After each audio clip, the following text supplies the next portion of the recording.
Maintenant, c'est mon grand plaisir de donner la parole à ceux qui font l'open access. En fait, c'est les chercheurs et chercheuses de l'UNIL. Donc, ce qu'on va faire, c'est que chacun et chacune va se présenter brièvement. On a quelques présentations aussi. Et après ça, on donnera la parole au modérateur de la table ronde, Monsieur Arnaud Godina, professeur de la Haute École de Gestion de Genève. Et puis, on fera une petite table ronde pour discuter des expériences des chercheurs avec les réseaux sociaux surtout, mais aussi avec l'open access, pour la dissémination de leurs recherches. Donc, on commence avec M. Funker. Voilà. Bonjour à tous. Alors, vous m'excuserez devant une thématique hautement moderne de venir présenter son PowerPoint. Ça semble tout à fait moyenâgeux, je l'assume. Ce n'est pas faire injure aux organisateurs de cette conférence. D'ailleurs, j'ai seulement été sollicité cette semaine pour participer, ce qui fait que je n'ai pas préparé de support visuel. J'espère que vous ne m'en voudrez pas. Alors voilà, en fait, moi je suis venu vous parler peut-être en tant que chercheur d'une certaine façon de mon inexpérience et d'une certaine façon aussi de mon côté un peu sceptique par rapport à l'open access. Je trouve que d'un point de vue philosophique, l'open access est quelque chose de très séduisant de la perspective du lecteur, et je suis ici pour vous en parler un petit peu de la difficulté du point de vue des auteurs. Alors j'ai une expérience assez limitée de l'open access. Pour d'abord, une première raison que j'identifie, c'est que je suis un chercheur dans le champ des sciences humaines et sociales. Pour me présenter très brièvement, je suis de nationalité belge, mais je travaille ici à Lausanne, à l'Institut des sciences du sport. J'ai fait mon master à Liège, et puis je suis comme une double hérésie. Je suis parti dans une université catholique et flamande pour faire ma thèse à la KUL, avant d'arriver ici à Lausanne en 2014. Alors, mon expérience de l'open access, donc je vous disais, je pense en partie liée à mon champ disciplinaire, puisque je me pose la question, mais je suis loin d'être un spécialiste de l'open access, dans quelle mesure ce type d'outil n'est pas pensé au départ par le prisme des sciences de la vie, des sciences d'ingénieurs, des sciences fondamentales ou des sciences appliquées. Je m'explique, je trouve qu'en termes de disponibilité des supports de publication qui sont offerts aux chercheurs, j'ai toujours ressenti en tant qu'auteur que le nombre de revues potentielles dans lesquelles je pouvais m'exprimer dans des revues open access était plus limité que si j'avais été chercheur voilà, je suis d'une faculté de sciences du sport où j'ai eu l'occasion de faire une sorte de petit sondage un peu intuitif comme ça auprès de mes collègues, et puis c'est avéré que toutes les personnes qui étaient concernées ou qui avaient publié dans l'open access étaient des gens qui venaient de la physiologie, de la biomécanique, et puis tous ceux qui venaient plutôt de l'histoire du sport ou de la sociologie du sport, ce qui est mon cas, étaient peu moins ouverts ou avaient moins souvent utilisé les ressources de l'open access. Donc ça, c'est ma première remarque globale, c'est est-ce que le système de l'open access n'est pas pensé par le prisme principalement des sciences de la vie ou des sciences et techniques, et les chercheurs en sciences humaines et sociales ayant moins d'opportunités de publier dans ce type de revue. J'ai aussi, mes rares expériences d'open access sont produites à travers des revues à abonnement payant, mais dans lesquelles la revue demande, si je ne suis pas prêt à payer en fait un complément, enfin à payer quelque chose pour que mon article soit en open access, dans une revue qui par ailleurs ne l'est pas. Alors là évidemment, à titre personnel, sauf à renoncer à des vacances dans des îles paradisiaques, jusqu'à présent, ma position a plutôt été de dire non, tant pis, je vais me contenter de la revue en abonnement payant, faisons fi de l'open access. Donc ça, c'est quelque chose au niveau institutionnel, structurel, qui est un frein à l'open access. Une autre remarque que je voudrais faire, c'est que et qui est aussi, je pense, une spécificité des sciences humaines et sociales, c'est que le livre, en fait, a une place qui n'est pas la même que dans que dans les sciences de la vie, sciences appliquées, sciences fondamentales, sciences appliquées. Or, quid de l'open access pour des livres ? Très souvent, nous publions ou nous utilisons en fait les ressources qui sont présentes dans des livres, sauf à espérer trouver ces livres en open access sur genre Google Books, etc., mais où tout à fait naturellement, les quelques pages dont on a besoin sont systématiquement celles qui sont non consultables sur le site. Comment faisons-nous en fait ? Donc voilà, quelle est la politique de l'open access par rapport au livre versus l'article ? Ça c'est aussi une remarque comme ça qui me venait. La troisième, c'est l'open access, c'est très bien quand on est tous dans la philosophie de l'open access. Mais il arrive évidemment qu'on écrive des articles avec des chercheurs, soit d'autres facultés ou d'autres universités. Comment ça se passe quand les autres universités ne sont pas disposées à financer en fait la mise en open access de l'article. Alors je vous donne un exemple très concret qui m'est arrivé il n'y a pas si longtemps. On voulait soumettre un article pour une revue qui s'appelle PLOS ONE, sauf que 2 des 4 co-auteurs venaient d'universités qui disaient « Bon, nous, on ne va pas dans cette revue-là, puisque c'est payant, on préfère aller dans une revue traditionnelle. » Alors, vous savez, c'est comme en famille. En général, on s'entend bien, sauf quand on commence à devoir parler d'argent. Et puis, peut-être qu'au niveau des chercheurs, c'est un petit peu la même chose. Donc, on a tous envie de donner de la visibilité à nos travaux, mais comment fait-on quand toutes les institutions n'ont pas les mêmes politiques de soutien à l'open access. Donc ça aussi au niveau structurel.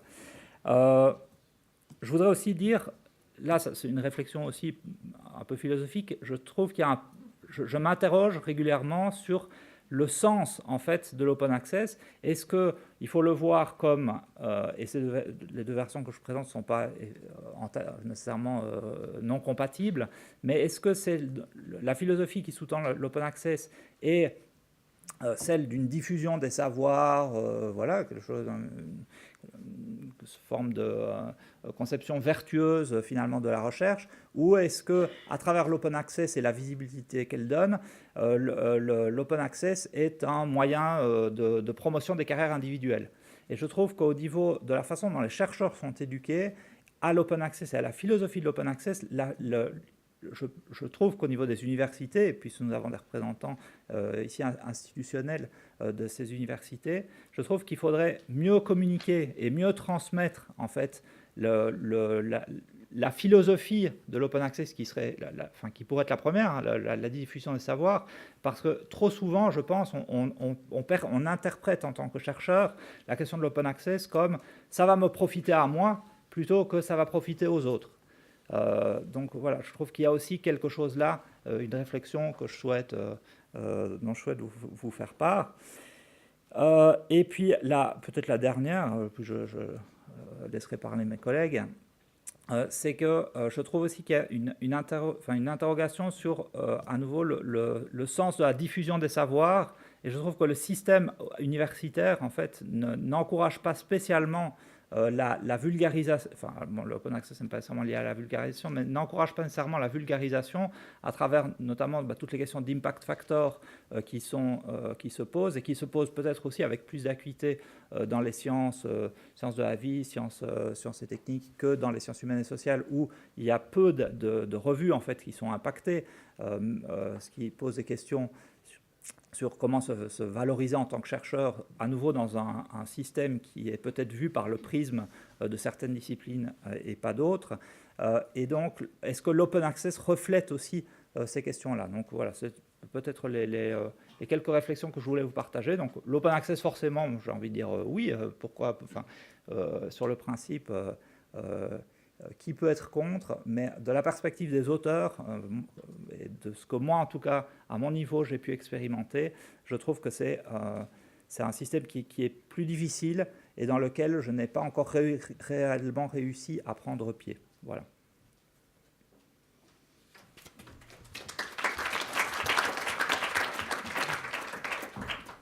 Merci beaucoup. On me donne la parole à Madame Evelyne Schmidt de la faculté de droit, administration publique et sciences criminelles. Les slides, oui, on va regarder. Merci. Voilà, merci. Bonjour. Je suis Evelyne Schmidt, professeure associée en droit international public. Je viens d'arriver à Lausanne en août de cette année. Et tout d'abord, avant que je commence, je parle vraiment de ma capacité personnelle, parce que le premier point que je vais faire, c'est qu'il y a vraiment une diversité d'enjeux, même au sein d'une seule discipline. Donc, je dis, j'enseigne le droit international public et je donne aussi des cours en protection des droits de l'homme. Et en fait, je m'intéresse particulièrement aux droits économiques, sociaux et culturels. Et le droit de bénéficier du progrès scientifique, en fait, fait partie des droits de l'homme, des traités internationaux en matière de droits de l'homme. Donc, j'ai aussi un intérêt aux questions liées aux inégalités. Je crois qu'il y a quelque chose à dire par rapport à l'open access et des questions d'inégalité, soit au niveau global, mais aussi au sein de la communauté des chercheurs. Ou bien, parfois, ce qui arrive au sein d'une seule procédure judiciaire, que deux parties au litige n'ont pas le même accès à la littérature. Il est possible que, par exemple, du côté de l'État ou d'une entreprise, le cabinet d'avocats a accès à tout. Et de l'autre côté, il y a une ONG qui défend une victime des droits de l'homme qui n'a pas accès aux bases de données, ce qui pose un problème au niveau de l'égalité des armes. Donc, c'est une question qui est aussi liée à mes axes de recherche personnelle. Et en principe, je trouve inacceptable que je reçois mon salaire des fonds publics et ensuite, voilà, le public doit payer une deuxième fois pour accéder le fruit des produits de recherche qu'on fait. Mais quand même, le devil est parfois dans les détails. Donc, j'aimerais faire 3 points et soulever une question. J'ai ajouté une question hier soir parce que je viens de recevoir un contrat que j'ai envie de participer à ce projet, mais ce n'est pas de l'open access. Donc, je vais soulever la question de qu'est-ce qu'on fait exactement, comment on essaye de négocier. Donc, mon tout premier point, c'est la diversité des enjeux. Et Bertrand a déjà mentionné cette diversité des enjeux. Et en droit, même au sein d'une seule discipline, il y a des enjeux assez divers. Et je dirais même que les enjeux sont différents au sein des axes de recherche d'une seule personne. Donc, les gens qui publient sur l'aménagement du territoire ou d'autres questions en droit national, domestique, le droit est essentiellement territorial, lié à une juridiction en Suisse assez restreinte. Donc, il y a des intérêts légitimes d'avoir des maisons d'édition qui gèrent des revues, même si ensuite ce n'est pas international, c'est peut-être pour un public assez limité. Et si on pourrait dire parfois, on dit, les gens qui font du droit international, ils vont soutenir le open access parce qu'ils publient dans les revues internationales. Mais parfois, on peut contribuer à un débat même plus important en lien avec une question particulière de droit international en droit suisse. Et là, on se pose la question, est-ce que je publie là où j'ai un impact, dans une petite revue suisse, ou est-ce que je vais aller dans une revue internationale qui n'est pas lue en Suisse, mais qui est peut-être plus attractive au niveau open access. Donc les enjeux sont divers parfois, même au sein du domaine d'une seule personne. Voilà, mon deuxième point, c'est la question, est-ce que nous publions peut-être un peu trop parce qu'honnêtement, je crois que je ne suis pas la seule personne, mais j'ai du peine à lire ce qui est publié, même sur mes axes de recherche personnels. Il y a énormément de publications, et puis je crois que parfois le open access peut donner des incentives à des maisons d'édition de publier encore plus. Une anecdote, à peu près il y a une année, j'ai reçu ce mail. J'étais là, postdoc à Bâle. C'était le 29 décembre, donc tout de suite avant Noël. Quand on regarde, est-ce qu'on a assez publié, je savais déjà que j'ai un contrat à Lausanne. Mais voilà, parfois avant Noël, on ne sait pas est-ce qu'on a encore un contrat. Donc je reçois ce mail, bientôt Noël, et puis on va accepter loads of paper submissions. Bien sûr, il y a des frais à payer, mais c'est open access. Donc je crois que le open access, ça crée des nouvelles revues qu'on ne connaissait pas avant, et ça crée des niches pour un type de publication prédateur, des maisons d'édition qui publient n'importe quoi. Et c'est un type de spam académique que je reçois assez souvent. Je ne suis certainement pas la seule. Et le open access risque de créer des opportunités à ces prédateurs qui promettent l'open access tout de suite avant Noël. Si on répond dans les 24 heures, ils vont publier loads of papers. Alors, et puis mon troisième point est lié à la question si on crée des nouvelles inégalités avec le open access. Ça aussi, c'est une expérience personnelle dans un article que j'ai publié avec une collègue à Nottingham dans une revue Oxford University Press. Et c'était absolument la revue dans laquelle nous voulions publier. Et puis, ce qui était bien fait au moins, c'est que le processus académique était déjà terminé et totalement séparé du processus de la décision open access ou non. Donc tout de suite, avant qu'on a dû signer le contrat, l'université de ma collègue, Nottingham, a dit non, mais attendez, on ne peut pas signer le contrat parce que ma collègue était déjà sous une obligation de publier en open access. Et finalement, c'était Nottingham qui a payé les 2000 livres britanniques pour que notre article soit publié en open access dans une revue qui n'est normalement pas en open access, donc une revue traditionnelle OUP. Et honnêtement, c'était une bonne expérience pour nous. On a profité du fait qu'on avait une université assez riche derrière notre dos qui a payé cette somme d'argent. Je suis aussi fière, c'est une de mes meilleures publications, donc c'est un bon article. Mais honnêtement, on a aussi bénéficié du fait que nous, on était en open access, tandis que les autres ne le sont pas. Et c'est un article qui porte sur les droits de l'homme. Donc on voit... peut-être qu'on ne le voit pas très bien, mais en bas, c'est la carte Twitter, là où les gens ont fait du attention score sur cet article. On voit le Maroc et la Colombie, c'est lié à la substance de l'article, mais le reste, c'est une carte de l'inégalité globale de la production scientifique. Et on voit très bien que les autres chercheurs qui publient dans cette revue, pas tout le monde a accès à quelqu'un qui peut payer ses frais quand même assez élevé. Donc, c'est des inégalités potentiellement globales qu'on aggrave avec ce type de open access basé sur les épaules des chercheurs individuels. Et c'est aussi des inégalités au sein de la communauté des chercheurs. En Suisse, peut-être on est heureuse qu'on ait accès à ces sommes d'argent. Mais par exemple, aux États-Unis, c'est déjà... Donc, en fait, tout l'accès à la carrière académique est déjà marqué par des inégalités socio-économiques très fortes. Et si ensuite on doit payer $2000 pour un article open access, qui est une base majeure pour la décision sur la carrière académique, ça peut être de 5 à 10% d'un revenu annuel d'un graduate student aux États-Unis. Et ça, à mon avis, soulève des questions éthiques assez importantes au niveau de l'inégalité. Alors maintenant, j'arrive au quatrième point, à la question que je me pose actuellement. Donc lundi, j'ai reçu ce contrat avec une maison d'édition à Helbling, à Lichtenhahn. C'est une maison d'édition suisse. Et je n'ai pas encore signé. J'ai téléphoné hier pour trouver la personne avec laquelle je pourrais discuter, mais elle n'était pas là, donc je vais réessayer la semaine prochaine. Mais j'aimerais bien avoir votre avis. Qu'est-ce qu'on fait ? J'ai copié la partie pertinente. Ce n'est pas l'open access qui est prévu.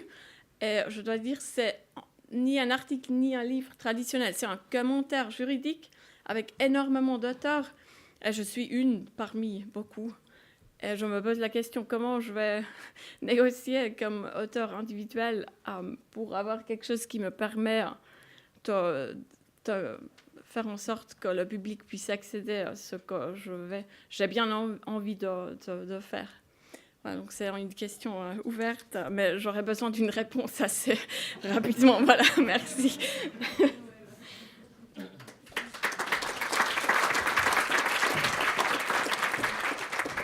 Merci beaucoup. On continue avec M. Marc Robinson-Rechavi de la faculté de biologie et médecine, ici à l'UNIL. Je vois rien.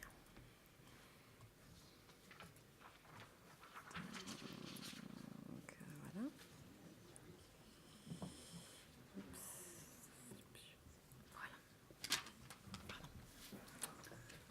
Merci. Donc, je vais donner une perspective peut-être un peu plus enthousiaste sur l'open access que mes deux précédents intervenants. Je pense que je suis très content parce que j'avais un peu peur qu'on soit tous à présenter un seul point de vue, donc ce qui aurait été limité comme intérêt pour une table ronde. On a envie de parler de réseaux sociaux, donc mon intervention va être pas mal sur Twitter, mais aussi un peu sur l'open access quand même.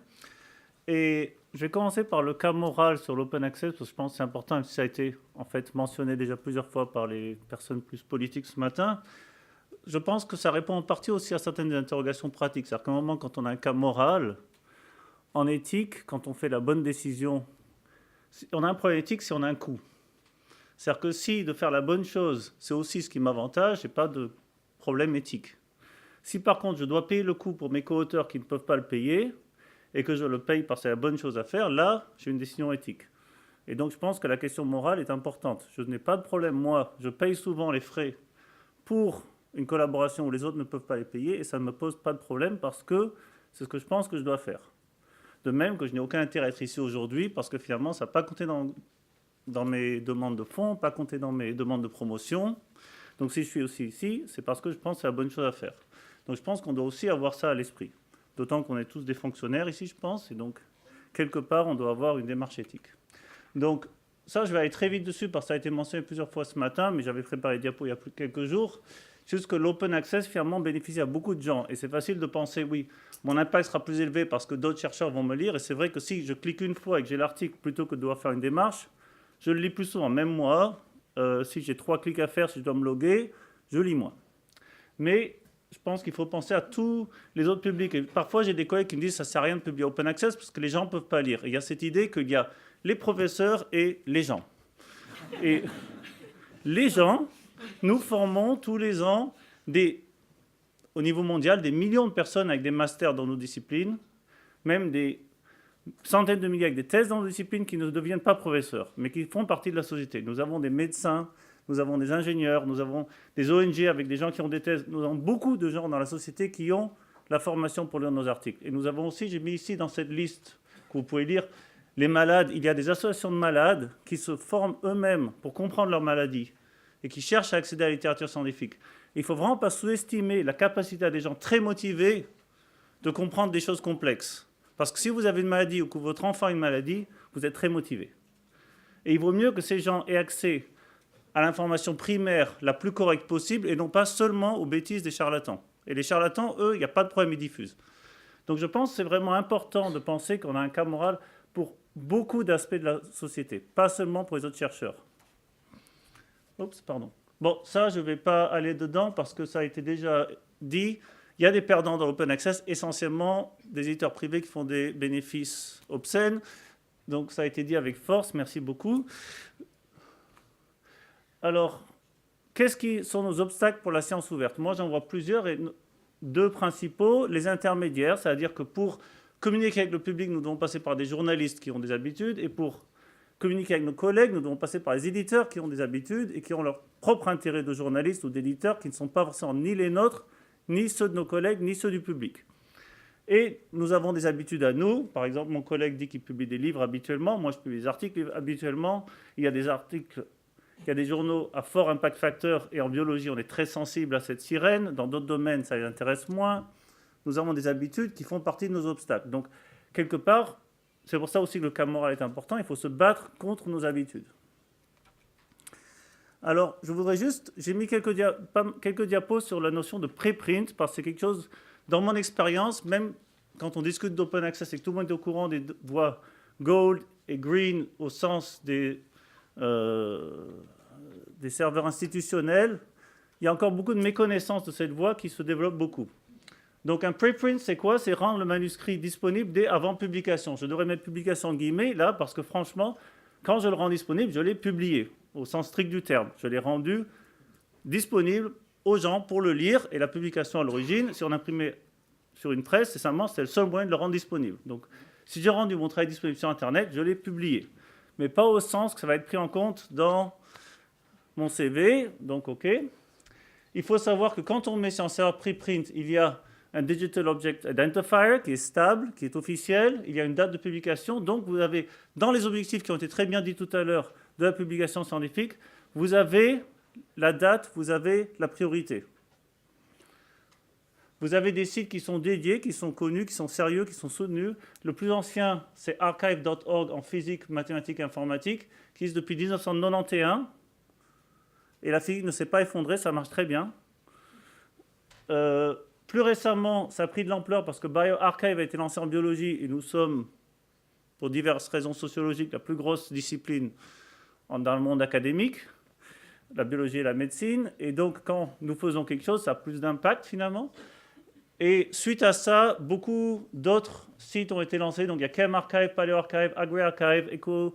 Et ça, dans beaucoup de domaines, il y a SocArchive. Alors, j'ai listé là que ceux que je pouvais vérifier cette semaine, parce qu'il y a beaucoup de projets en cours. Depuis la dernière fois que j'ai présenté ça, plusieurs où j'avais mis peut-être vont exister, existent déjà comme ChemArchive. Et c'est important parce que la chimie, c'est très conservateur comme domaine. Donc, quand eux, ils font quelque chose, ça veut dire que ça avance vraiment. Donc, moi, systématiquement, depuis plusieurs années, quand j'ai un papier qui est prêt à soumission dans un journal scientifique, je le mets dans bioRxiv.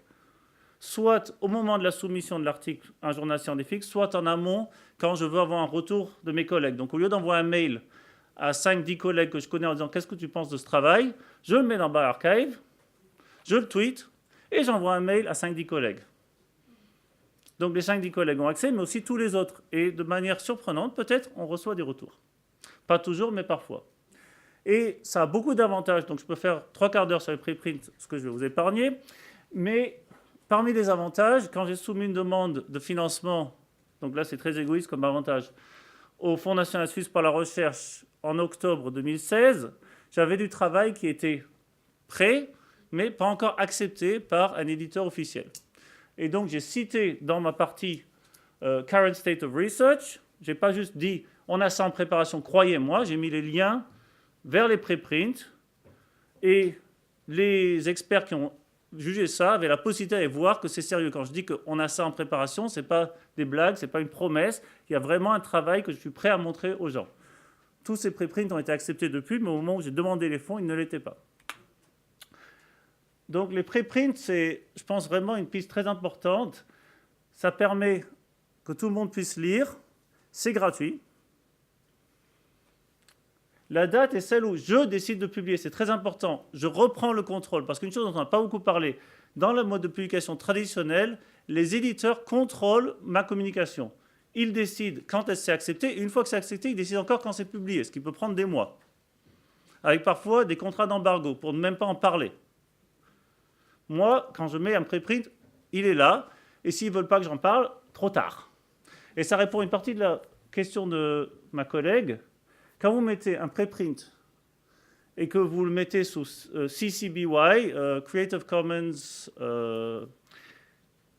légalement, une fois que quelque chose a été publié sous une licence permissive, on ne peut plus l'amener sous une licence restrictive. Donc si vous le publiez là, vous ne pouvez plus le rendre restrictif. C'est légalement impossible. Alors, ceci étant dit, par rapport au Gold Open Access auquel je suis très favorable, il y a des limites, notamment quand vous mettez, si vous publiez ensuite dans un journal traditionnel et qu'il y a des modifications, en général, ensuite, vous leur donnez le copyright.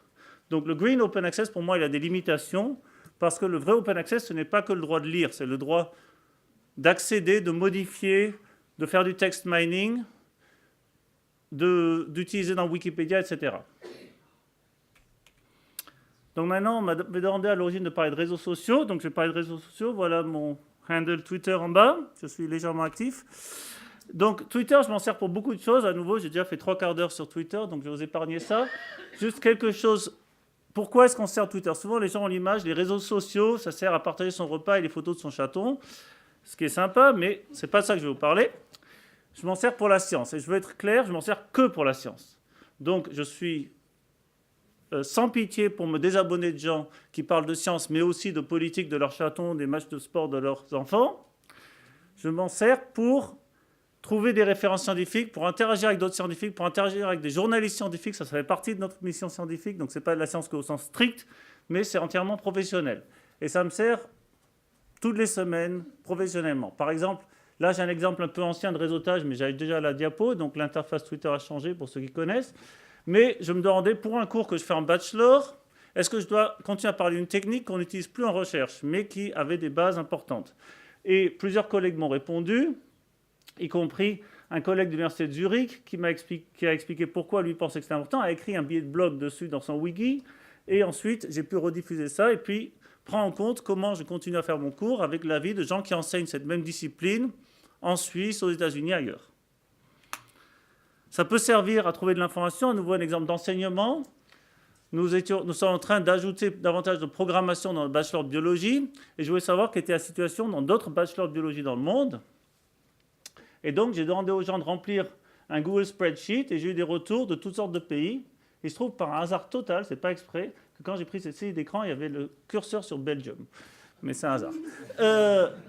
Je m'en suis aperçu après. Et donc, j'ai pu savoir, dans d'autres bachelors de biologie, si l'informatique était obligatoire ou optionnelle, et comment ils comptaient changer, quel langage de programmation ils enseignaient, et voir que ce que nous, on voulait faire était effectivement dans une cohérence avec d'autres bachelors de biologie en Europe et dans le monde. Vous n'êtes pas obligé de lire tout ça, c'est pour montrer qu'il y a eu quelqu'un qui a posé une question très technique, mais qui pour moi est importante, et il y a eu beaucoup de réponses. J'ai coupé, hein, ça continue. Et dans les réponses, il y avait un lien vers un poster de conférence qui avait été rendu disponible en open access sur Figshare. Et dans ce poster, ils avaient fait une analyse qui pour nous était très intéressante. Et donc, quand on préparait un article, quelques semaines plus tard, on révisait un article qu'on avait mis dans un préprint mais qu'on n'avait pas encore publié parce qu'on voulait avoir des retours, on a pu ajouter une section sur l'analyse de la méthode prenant en compte cette façon d'analyser. Et donc, on avait un manuscrit qu'on avait mis dans bioRxiv, on a eu des retours de collègues sur des méthodes, on a pris en compte la discussion Twitter, mis à jour le bioRxiv, et on a une figure supplémentaire qui vient de cette discussion. Finalement, je vais raconter une petite histoire lausannoise et récente. C'est une fable de La Fontaine. Donc, si vous êtes baladé sur le campus, vous avez peut-être vu que nous avons un magnifique chêne bicentenaire sur le campus. Il s'appelle le chêne Napoléon, parce qu'il a été transplanté sur ce site quand Napoléon est passé en route pour libérer le canton de Vaud envers l'Italie, etc. Genre de choses que faisait Napoléon. Et nous avons séquencé l'ADN de feuilles de ce chêne pour comprendre comment l'ADN a changé au cours de la vie du chêne. À savoir qu'il y a des mutations qui s'accumulent pendant que le chêne grandit. Et on a obtenu ces résultats il y a quelques temps déjà, et ça a été très difficile à publier, pour diverses raisons. Et mes collègues, certains étaient très pro-open access et d'autres très traditionnels, on va dire.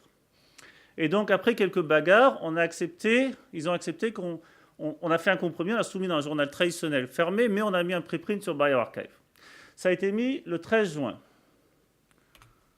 Le 13 juin, j'ai tweeté. Ce tweet a été retweeté 208 fois, il y a eu 290 likes. Si on regarde les statistiques sur bioRxiv, on voit, j'ai du mal à lire d'ici, au total 352 tweets, 5 Facebook, 2 blogs, manamana. Très vu. Et le 19 juin, il y a eu un article dans Nature qui décrivait notre travail. Donc il y a eu un impact énorme de la combinaison preprint Twitter. Pendant tout ce temps, l'article était en revue dans un journal traditionnel qu'il a d'ailleurs refusé.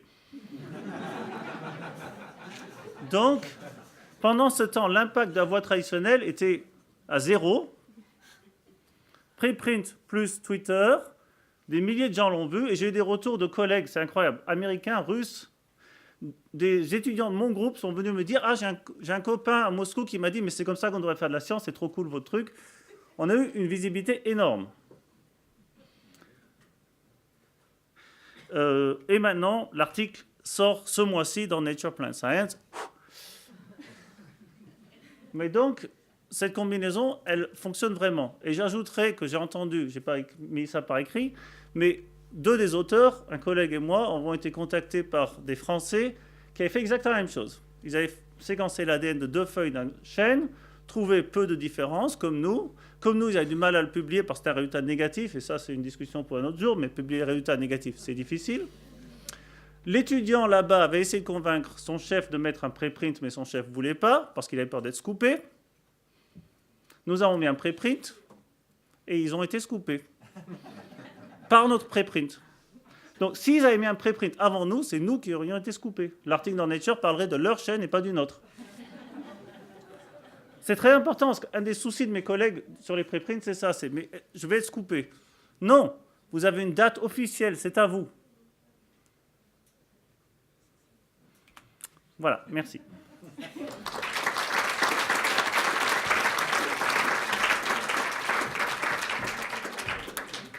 Merci beaucoup. On va donner la parole maintenant à Monsieur François Allison de l'Institut des sciences politiques, historiques et internationales de la Faculté de sciences sociales et politiques ici à l'UNIL. C'était long. Voilà. Je vais juste laisser ça au fond. Voilà. Merci beaucoup. Merci beaucoup. Merci aux organisateurs et notamment à Carmen. Je suis historien de la pensée économique spécialisé sur la Russie impériale et soviétique, et je tweete. Et donc, ça fait à peu près une année, je n'avais jamais ouvert aucun compte sur un réseau social auparavant, et j'ai ouvert un compte pour un usage professionnel, et donc 1150 tweets plus tard, dont quelques-uns ce matin pendant la conférence, qui ont été retweetés gentiment par le compte de l'UNIL et par celui de la Wallonie-Bruxelles Internationale qui l'a liké, eh bien, je suis en mesure de vous faire un bilan provisoire de mon expérience avec des aspects personnels, ce que je vais faire sous la forme d'un plaidoyer, sous le titre « Pourquoi je tweete et pourquoi vous devriez peut-être bientôt vous y mettre également ». Je vais donc exprès pas parler des aspects négatifs comme le fait de passer beaucoup de temps à voir passer défiler des chatons, des photos de chatons, et un autre aspect négatif dont je ne vais pas parler, c'est l'impression d'un accroissement d'une fracture numérique et des inégalités dont Evelyne a parlé. Je n'en parlerai donc pas non plus. Et en préambule, j'aimerais juste remercier celles et ceux qui, par les discussions que j'ai pu avoir, m'ont aidé à former ces intuitions probablement un peu naïves. J'en suis qu'un bilan provisoire. Je remercie Cléo Chassonnerie-Zaïgouche, Yannick Rochat, David Spring, Federico Donofrio et ma collègue française Béatrice Cherrier, qui est une pionnière de l'utilisation de Twitter en histoire de la pensée économique et qui avait déjà fait une conférence sur pourquoi les historiens de la pensée économique devraient tweeter, qui m'avait incité à le faire. Alors, pourquoi tweeter ? Je vais vous parler de tweeter pourquoi faire. Ensuite, je vais juste évoquer quelques bonnes et mauvaises pratiques sur Twitter, quelques différentes manières de tweeter et vous donner quelques exemples de mes propres tweets. Je vais juste en parler, je n'ai pas non plus de présentation. Alors, tweeter pourquoi faire ? En 3 points. Premier point, c'est un instrument de veille scientifique sur mes objets d'étude formidable.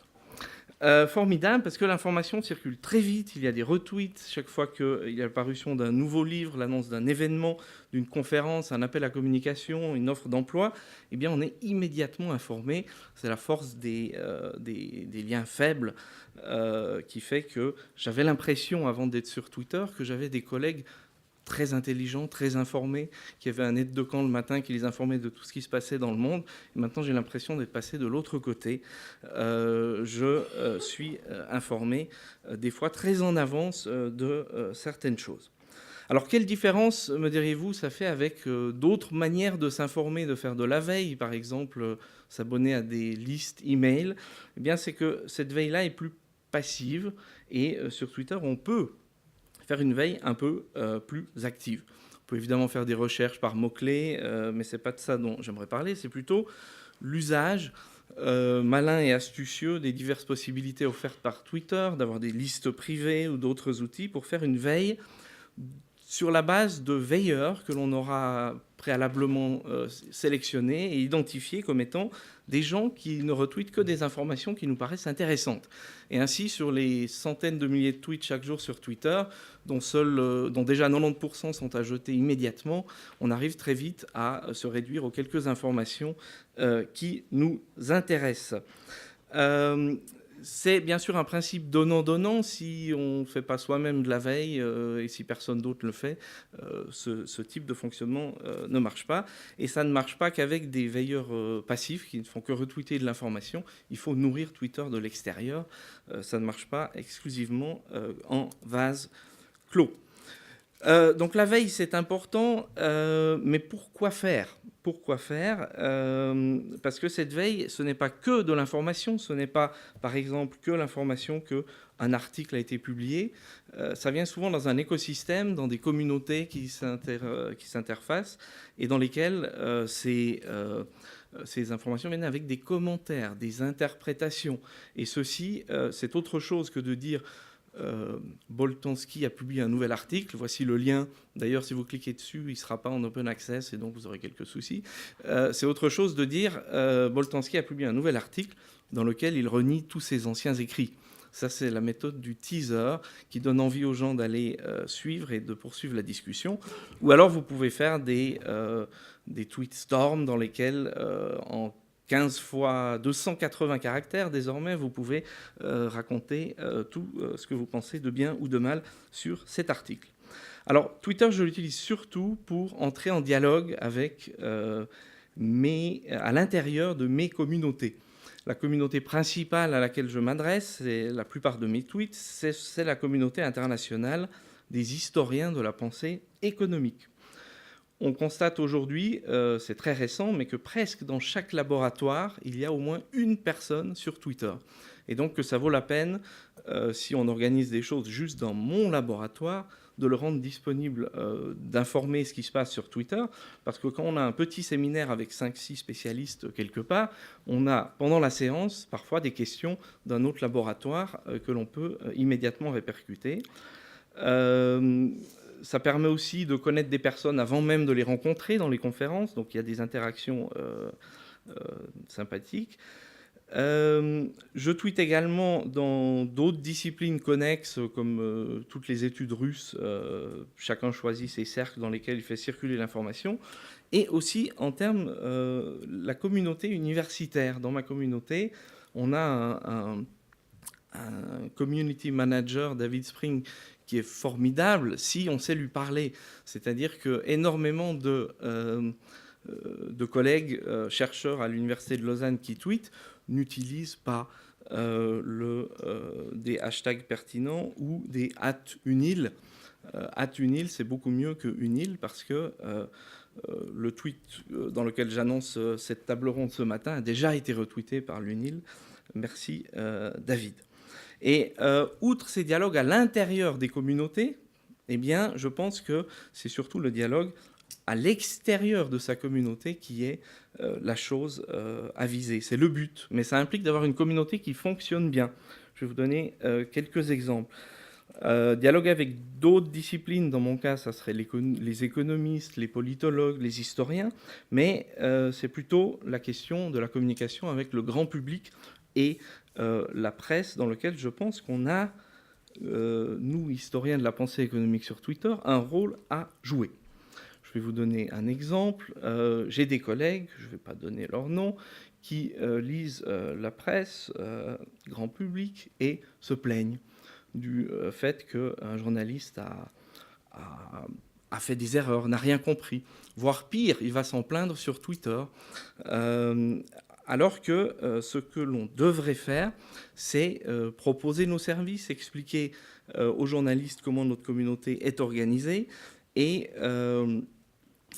certains journalistes l'ont très bien compris et font bien usage de cet outil, puisque je pense notamment à Alternative économique ou Le Monde économique, quand ils ont un problème, une question, quand ils cherchent un spécialiste, ils ont leur réseau évidemment, mais entre un professeur qui ne répond pas à son téléphone ou qui répond à son email 3 jours après alors que l'article est attendu pour le lendemain, eh bien, une question sur Twitter avec les bons mots-clés pour être retweeté immédiatement à l'intérieur d'une communauté de 200 à 300 chercheurs au niveau mondial, on a à peu près 10 réponses en 1 heure. C'est beaucoup plus rapide que d'autres moyens. Et là, je pense qu'on a un gros travail à faire. Je trouve que ma communauté est sensible à ce travail, ne s'est réveillée qu'il y a à peu près 2 ans sur ces questions, et qu'il faut absolument, même dans des domaines historiques où on passe plus de temps dans les archives qu'à dialoguer avec le grand public, il faut ne pas laisser ce champ qu'aux autres. On a évoqué les charlatans avant, mais il faut aussi que nous parlions avec le grand public. Alors, quelques exemples de bonnes pratiques que je voulais partager avec vous, c'est qu'il faut parler avec son community manager dans son université sur Twitter, mais également aller boire un café avec David, pour celles et ceux qui sont ici à l'UNIL. Il est en plus très sympa. Utiliser des hashtags, des hats, ça change énormément l'impact de votre communication. Avant une conférence, demandez l'autorisation avant de faire des tweets avec photographie et identification des noms. J'ai fait une erreur une fois au début. Heureusement, Google Cache a pu, en 3 semaines, faire supprimer toute apparition de cette photo identifiée à ce nom. Mais c'est une bonne chose, comme communauté organisée, d'aller dans les grandes conférences avec 300, 500 personnes, d'approcher les organisateurs et de demander est-ce que on pourrait faire une annonce en demandant l'accord de principe, et si certaines personnes ne souhaitent pas le faire, on peut tout à fait gérer ça, pour autant que la communauté soit bienveillante et bien organisée, ce qui est mon cas ici. Exemple de mauvaise pratique sur Twitter. J'ai plusieurs collègues qui ont parfois pensé qu'on est dans une sorte de salle des profs internationale où on peut parler avec tous nos collègues. Sauf qu'ils n'étaient pas, ils se sentaient aussi à l'aise que dans une salle des profs. Or, vous n'êtes pas dans une salle des profs. Vous êtes dans une salle des profs dans laquelle et vos étudiants, et le grand public, et les politiciens ont placé des micros. Et ils entendent absolument tout ce que vous faites. Parce que vous-même, si vous n'avez pas de compte Twitter, vous pouvez lire tous mes tweets. Ça, c'est un avantage ou un inconvénient. Je le considère comme un avantage, c'est-à-dire que quand on écrit, on s'engage, et je pense que s'engager publiquement est une chose que nous devons faire en tant que chercheurs. Donc ça ne doit pas être un défouloir, ça ne doit pas être un lieu pour se moquer de perles d'examen, vous savez, cette pratique qui a parfois lieu dans les salles de professeurs, mais qui ne fonctionne moins bien sur Twitter. Encore 2 mots, si je peux, sur différentes manières de tweeter. Certains retweetent, certains lisent seulement, mais on peut être plus actif, s'engager dans des discussions, faire du live tweeting. J'ai participé à une conférence avec 15 personnes, j'étais le seul live tweeter. Des gens de l'extérieur me disaient « Vas-y, tweet, parce qu'on a envie de savoir ce qui se passe, on n'a pas pu venir », c'était à Lucerne. Et des fois, il y a des conférences où on est 12, 15 live tweeters avec des cross-tweets dans des salles parallèles. C'est absolument une expérience à vivre pour voir comment ça fonctionne. Je pratique aussi le co-tweeting avec mes collègues de bureau immédiat. J'annonce quelque chose, plutôt que de donner la réponse ou la suite, c'est mon collègue qui co-tweet. Les tweeters tout seuls dans leur laboratoire nous envient cette pratique. Je terminerai avec juste quelques exemples de tweets, peut-être ça vous donnera envie, peut-être pas, de tweeter. Chaque fois que je visite des archives, je procède à la traditionnelle photographie des chercheurs qui visiteront les archives devant le bâtiment, ainsi que des photos des archives elles-mêmes, ainsi qu'un petit teaser, un débat où on dit « Ah, là, on a trouvé un nom, on a trouvé quelque chose », et on donne quelques informations sur nos découvertes. Alors, qu'est-ce que ça nous apporte ? Bien, dernièrement, j'étais à Cambridge, dans les archives de la Wren Library, et je tweete ceci, et quand un collègue portugais m'écrit « Ah, mais vous êtes à Cambridge, on peut aller boire un café », on l'aurait loupé absolument sans ce tweet. Tout ça pour dire qu'on tweete pour réintégrer ces conversations dans la vie réelle. Allez, encore 2 exemples, et après je cède la parole à la suite. J'ai récemment invité une collègue pour parler de pensée économique indienne dans mon cours ici à l'Université de Lausanne il y a 2 semaines. J'ai tweeté cette information, et immédiatement un collègue indien a retweeté en indiquant « On enseigne l'histoire de la pensée économique indienne en Suisse, à Lausanne ». Et ça ne s'arrête pas là, c'est-à-dire qu'après on nous demande « Et alors vous avez enseigné quoi? Vous avez enseigné qui ?» Et donc toutes ces questions nous engagent, et je pense que c'est une bonne chose d'être engagé. De même que si je pose la question à mes collègues, je dois enseigner un cours là-dessus, j'ai quelques exemples d'auteurs, est-ce que vous en avez d'autres? Immédiatement, dans l'heure, on en a 2, 3 pertinents. À la fin de la journée, on arrive à peu près à une dizaine. Dernier exemple, le hashtag NI_Zibber, qui est le nom de mon projet FNS en cours. J'ai tweeté chaque étape de ce projet financé par le Fonds national de la recherche scientifique, les visites d'archives, les conférences, les réunions de travail, les recherches, les annonces de publication. Et en suivant ce hashtag, eh bien, j'ai presque pensé que j'aurais pu, au lieu de rédiger le rapport annuel à la destination du FNS, leur donner que le hashtag. Alors, je leur ai donné le hashtag, effectivement, mais j'ai pu reconstituer l'ensemble des événements grâce à ce hashtag. Peut-être arriverons-nous un jour où le Front National nous demandera un rapport ou un hashtag. Je vous remercie pour votre attention.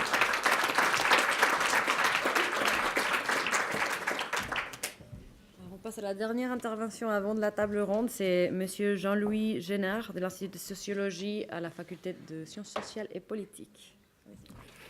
Merci. Donc moi je ne suis pas compétent en réseaux sociaux, un peu en open access, et donc je vais ramener les interventions plutôt sur le domaine de l'open access, et cela à partir de 2 expériences où j'ai été confronté à ce que devient le monde de la recherche et des publications. Tout d'abord, je suis professeur effectivement en faculté des sciences sociales, de philosophie et sciences sociales maintenant, mais j'ai surtout été de 2000 à 2010 directeur d'une école d'architecture à Bruxelles, qui était l'école d'architecture de la Cambre, qui est une école qui délivrait des diplômes de type universitaire, mais qui n'avait pas accès à la recherche fondamentale, au doctorat, etc. Et donc, ça rappelle peut-être des souvenirs à M. Rentier, les écoles d'architecture sont rentrées à l'université, et donc c'est un monde qui a rencontré un autre monde. J'ai été doyen de cette faculté d'architecture, et puis je me suis occupé de recherche pour développer la recherche dans la faculté d'architecture. Donc c'est la rencontre d'un monde que peut-être quand on est à l'université depuis toujours, on se rend, mais j'y étais aussi, mais un peu, on se rend mieux compte quand on voit ça de l'extérieur. Et ma deuxième expérience, c'est que je suis rédacteur en chef d'une revue qui s'appelle Sociologie US, donc avec S au bout, qui est une revue très importante de sociologie, qui est la revue de l'Association internationale des sociologues de langue française, et qui est intégralement en open access sur revue.org.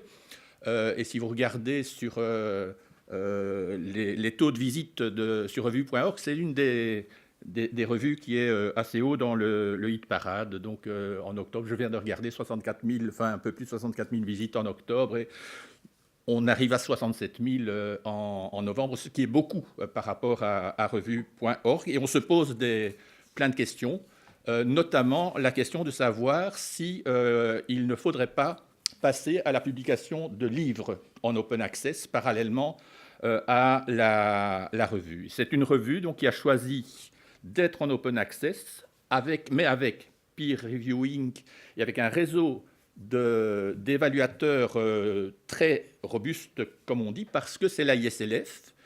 Et donc, ça fait 2000 personnes avec des profils spécialisés qui peuvent être contactés et qui peuvent faire ce travail de manière non marchande. C'est aussi une revue qui a refusé un excès de formatage. Si vous regardez sur la revue, il y a de multiples rubriques, avec par exemple une rubrique débat, une rubrique grand résumé, où on demande à un auteur qui vient de publier un livre intéressant dans le contexte contemporain d'en faire un grand résumé qui est soumis à 2 discutants. Donc on n'est pas dans le format classique, par exemple, de la recension et des articles, avec un refus d'entrer dans des logiques de marchandisation tout ce dont on a parlé précédemment. Et c'est une revue qui a refusé de jouer le jeu des facteurs d'impact classiques, mais qui est très très bien notée, par exemple, au CNRS. Donc, par exemple, pour les promotions en France, c'est une revue qui est à l'égal de la Revue française de sociologie, des actes de la recherche en sciences sociales. Et ça a été donc un choix de l'Association internationale des sociologues de langue française, dont je ne suis pas responsable, je n'étais pas à ce moment-là, qui était lié donc à une conception démocratique, disons, et non marchande du travail scientifique et de la communauté scientifique. C'est un choix qui est un choix culturel, politique, mais c'est aussi un choix, je pense, épistémique ou épistémologique, qui est l'objet de tensions et de querelles, qui est l'objet de pression, par exemple. Ne doit-on pas aller sur le Web of Science? Ne doit-on pas s'ajuster aux critères du Web of Science? Et Revue.org, d'ailleurs, est dans ce débat. Enfin, ceux qui sont concernés par Revue.org le savent.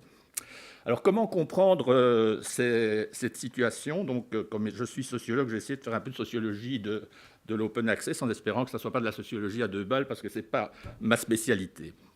Mais donc, je pense que le monde de la recherche est pris dans un modèle qui est un modèle hégémonique. Alors, pour faire une référence, c'est quelque chose qu'on pourrait interpréter comme une épistémée au sens de Michel Foucault, mais avec une épistémée englobante, mais avec des tensions internes où s'opposent 2 grammaires, me semble-t-il. Une grammaire démocratique civique, celle qu'on a plutôt choisi de défendre, et ce que j'appellerais une grammaire aristocratique, hiérarchique et marchande. Et je ferai remarquer que l'open access n'est pas nécessairement toujours du côté civique et démocratique. Il peut y avoir de l'open access, ça a été évoqué, il y a évidemment de l'open access qui est marchand. Mais s'il y a 2 grammaires, c'est probablement parce qu'il y a un champ englobant où se joue cette tension. Et donc je crois que en fait, le monde de la recherche, le monde des publications est pris par ce modèle englobant. Donc on pourrait identifier une épistémée donc, au sens de Michel Foucault. Et une épistémée, c'est à la fois des croyances et des dispositifs. On a beaucoup parlé de certaines des croyances et de certains des dispositifs. Alors, je ne vais pas chercher à être exhaustif, je n'ai pas le temps, mais je pense que, par exemple, une des croyances qui mériterait d'être sérieusement interrogée, c'est celle-ci. Enfin, on peut certainement l'exprimer différemment, mais c'est que la croyance selon laquelle la valeur de la science et des scientifiques est déterminée par sa diffusion internationale au sein de la communauté scientifique. C'est quelque chose qui est accepté comme une évidence. Est-ce que c'est vraiment aussi évident que ça? Et quels sont les effets de cette évidence? Je pense que l'exposé de Bernard Rentier interrogeait un certain nombre des effets de cette croyance. Qu'est-ce qu'elle fait, cette croyance, qui est une croyance partagée, y compris par ceux qui sont dans la logique de l'open access? Ça a des effets quantitatifs, c'est-à-dire que ça produit, Bernard Rentier a commencé par parler de ça, une frénésie des publications. Donc moi, j'étais dans des commissions au FNRS, les gens de 30 ans, ils ont le CV que j'avais à 45 ans en termes de nombre de publications. Vous lancez un appel à contribution pour un colloque, vous avez 80 réponses, où vous avez plein de jeunes doctorants qui essayent de s'ajuster au modèle. Vous avez une frénésie de la diffusion, une lutte à l'accessibilité, aux stratégies de valorisation. Donc, il ne faut pas seulement être en open access, il faut avoir des blocs, il faut multiplier ces interventions sur les sites, Academia Edu, tous ces sites que vous connaissez, les dépôts institutionnels, il faut mobiliser ces réseaux. Et donc, je pense qu'il il faut réfléchir que ça va avec à un changement du paradigme communicationnel de la recherche. Je ne vais pas parler de ça parce que ce n'est pas l'objet, mais c'est les MOOC, c'est les modèles, c'est Twitter, Je ne dis pas ça de manière critique, je dis simplement c'est ça qui est en train de se passer. Ça va changer aussi nos manières d'enseigner. Enfin, on voit la profusion des MOOC, et je suis dans un MOOC à l'ULB. Ça produit aussi une frénésie de l'évaluation. Alors, je ne sais pas, le temps que vous passez à évaluer, la multiplication des appels à évaluer un peu tout. Ça produit des effets linguistiques, parce qu'à la croyance que j'évoquais est associée une autre croyance, c'est celle que l'internationalisation, ça se fait en anglais. Et donc, on passe d'un modèle multilingue des communautés scientifiques à un modèle hégémonique monolingue. La revue Sociologie dont je suis rédacteur en chef, vient de lancer, pour fêter ses 10 ans en 2018, une grande enquête pour savoir ce que les sociologues pensent de la publication en français. Est-ce que ça vaut encore la peine de publier en français? Et je pense que dans notre communauté, on devrait vraiment réfléchir à la question de la traduction pour assurer cette question du pluralisme qui est en train progressivement de foutre le camp. Mais l'internationalisation en anglais, ça veut dire que toute une part de l'internationalisation est en train d'être dépréciée. Il y a une internationalisation gigantesque en espagnol, en français, avec les pays africains. Donc il y a les absents. Hein. Lisons un peu les post-colonial studies, lisons Boaventura de Sousa Santos, il nous faut une sociologie des absents et des émergents. Est-ce que les absents et les émergents, ils vont avoir une place dans ce monde dont je parle dans cette épistémée? Alors bien sûr, il y a des effets, donc là j'ai parlé peut-être davantage d'effets quantitatifs, il y a des effets qualitatifs, ça on en a beaucoup parlé, sur le filtrage, sur le formatage de l'appréciation, avec tous ces dispositifs, donc des indicateurs, des facteurs d'impact, des rankings, etc. Ça a aussi toute une série de conséquences qui ont été évoquées pour certaines. C'est évidemment, a été lancée une course à la reconnaissance formatée par les facteurs d'impact, donc qui génèrent une grammaire aristocratique et qui génère aussi dans chaque institution de l'autorité, des pouvoirs institutionnels, une aristocratie de la recherche, avec des effets boule de neige, des prédictions autocréatrices. Donc ceux qui ont des forts facteurs d'impact sont aussi ceux qui obtiennent des postes, sauf s'il y a des contraintes, qui obtiennent des projets de recherche, qui obtiennent des contrats de consultance, qui obtiennent des postes décisionnels, qui obtiennent des conditions de travail améliorées, etc. etc. Donc il ne faut pas sous-estimer ces effets. Je suis en train, avec une collègue de l'Université de Lausanne, de préparer un bouquin sur l'éthique de la recherche. Je pense que cette situation crée un système de concurrence entre les chercheurs. Pour nourrir ce bouquin sur l'éthique de la recherche, on rassemble des querelles engageant des enjeux éthiques. Et parmi ces querelles, il y en a beaucoup entre des groupes de recherche, entre des personnes. Alors, on parle peu de ça. Il y a une thèse qui a été faite, je pense, à l'université de Rennes sur le monde universitaire, et une des catégories pour comprendre les interactions entre les personnes, c'était la catégorie de l'envie. Les gens sont envieux, les gens sont jaloux de ceux qui publient. Donc, il y a un système de concurrence, il faut le dire, parce que c'est comme ça, il y a un système de concurrence qui, d'une certaine façon, pourrit aussi les interactions entre les personnes, entre les centres de recherche, qui évidemment sont en concurrence entre eux pour obtenir des ressources qui sont toujours limitées. Bref, si on veut être un peu habermasien, le système privilégie l'agir instrumental et l'agir stratégique aux dépens de l'agir communicationnel. Il ne faut pas sous-estimer non plus. J'ai eu l'occasion de parler avec un thérapeute à Bruxelles qui me disait qu'il y avait pas mal de gens des universités, je ne vais pas citer les noms des universités, qui les consultaient pour des burn-out. Donc, ne sous-estimons pas ça non plus, ça pourrit aussi les conditions de travail. Je crois aussi que c'est lié à la montée d'un certain type d'intelligence. Le GRAP, groupe de recherche sur l'action publique, donc j'ai eu l'occasion de travailler sur les modifications de l'action publique, d'ailleurs avec des collègues de l'université de Liège, et je pense que tout ça est lié à la montée d'une forme d'intelligence. On pourrait appeler ça une intelligence computationnelle. On a parlé beaucoup de métriques. Soyons quand même attentifs que cette intelligence computationnelle, où la valeur de la recherche est liée à des métriques, à des facteurs d'impact, etc., c'est un peu le même type d'intelligence, par exemple, qui sévit en médecine au travers du DSM. Il faut aussi établir des critères, les agences de notation dans le monde économique, les rankings des universités. Je pense aussi, ça a été évoqué hier, que derrière cela, il y a des industries culturelles. Je pense que tendanciellement, le monde de la recherche devient de plus en plus une industrie culturelle. Il y a les GAFA, les GAFAM, etc. Parce que ça ne fonctionne pas s'il n'y a pas Facebook, Google, etc. Donc moi, j'ai fait l'expérience, sachant que j'allais parler ici. Le nombre de citations, j'ai regardé dans Google Scholar, je publie un truc, et il y a un article qui me cite, qui est publié. 2 jours après, j'ai deux points. Donc, il y a une vitesse d'évaluation.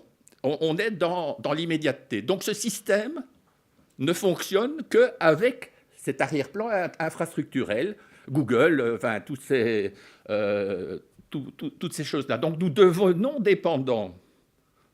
Le monde devient dépendant de ces nouvelles industries. Et ça se passe ailleurs aussi, les élections américaines, etc. Donc, ne sous-estimons pas ça.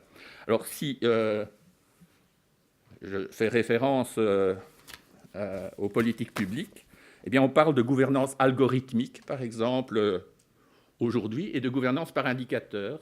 Et donc, je pense que ce que l'on retrouve dans de nombreux autres systèmes, sous-systèmes sociaux, comme dirait Habermas, eh bien, on le retrouve aussi dans le monde de la recherche. S'impose de plus en plus une gouvernance de type algorithmique et une type de gouvernance par indicateur, derrière laquelle il y a évidemment un certain nombre d'acteurs dont on a beaucoup parlé, je ne vais pas revenir là-dessus, donc le monde de l'édition, etc.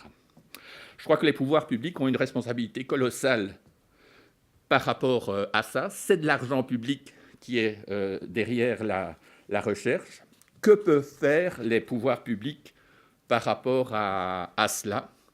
J'ai étudié l'évolution des politiques culturelles en Belgique, et notamment la perte du monopole des politiques médiatiques dans les années 70. Auparavant, il y avait des télévisions de service public, et puis il y a eu le privé. Et on a vu un changement complet d'attitude entre la position monopolistique d'un côté et la situation liée à la perte de monopole de l'autre, où les pouvoirs publics sont devenus des régulateurs, en quelque sorte. Et je pense que c'est ça qui est en train de se passer au travers de ce qui se met en place et dont on a beaucoup parlé hier. Mais je terminerai en évoquant un certain nombre de conséquences auxquelles, à mon avis, il faudrait réfléchir par rapport à ce nouveau rôle des pouvoirs publics et de certains financements publics de la recherche. Je crois que cela occasionne un déplacement des investissements de recherche. Donc le financement de la recherche ne va plus où il allait auparavant, sachant que la manne est fermée. Il faut créer des banques de données englobantes, les universités mettent en place des services centralisés d'accompagnement des chercheurs pour, etc., diffusion, etc. Donc je pense qu'à l'intérieur des universités, alors je ne critique pas ça, il faut évidemment faire ça, mais soyons attentifs au fait que je pense qu'il y a un affaiblissement des ressources facultaires au profit d'un accroissement des ressources de dispositifs centralisés. Donc, par exemple, on a à plusieurs reprises évoqué le coût des infrastructures de dépôt. Et donc, apparaissent en quelque sorte dans la structuration de notre monde de plus en plus des opérateurs de surplomb, qui sont du côté marchand les éditeurs, etc., mais dans les universités aussi, ou au niveau politique, des opérateurs qui financent des dispositifs de surplomb plutôt que de financer ceux qui sont directement en contact avec la recherche. Donc, par exemple, le CNRS, je parle de sociologie, donc le CNRS finançait des postes d'aide à l'édition. Aujourd'hui, ces postes donc, qui étaient alloués à des revues, par exemple, sont en diminution, alors que le CNRS finance, par exemple, revue.org.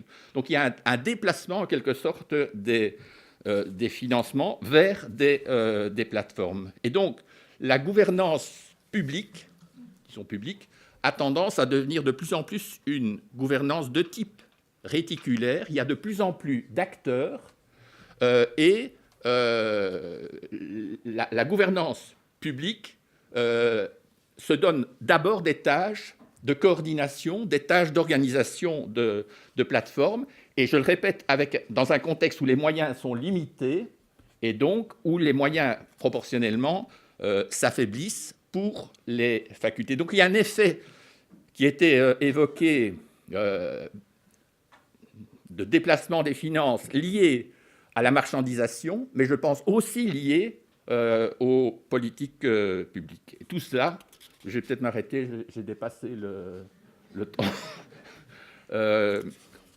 Tout cela a des effets aussi considérables sur les chances de carrière. Moi, j'étais dans des commissions FNRS, j'étais soufflé, par exemple, parce qu'à certains moments, on discute de quelqu'un et des membres de la commission consultent vite fait Google Scholar pour voir quel est leur facteur d'impact sur l'employabilité des personnes et peut-être, dernier point, les effets sur le formatage de la production scientifique, la longueur des textes. Est-ce qu'on peut publier aujourd'hui un texte de 90 000 signes ? Privilège des articles sur les livres. Il y a une dépréciation du livre par rapport aux articles. Il y a une protocolisation de la recherche, par exemple des dispositifs d'enquête, donc qui est porté par ce dont je parle ici, mais qui est aussi porté, par exemple, par les comités d'éthique, qui encadrent de plus en plus la recherche. Et je pense qu'on avance vers le privilège d'un modèle de scientificité qui est une conception cumulative du savoir, c'est-à-dire qu'il faut montrer que le texte, qui est lié à ce qui est dominant du côté anglais, que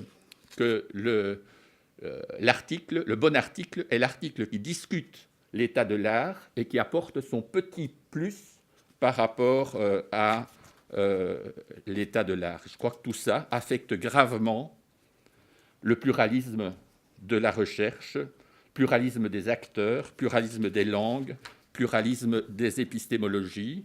Donc soyons attentifs aux résistances à tout cela.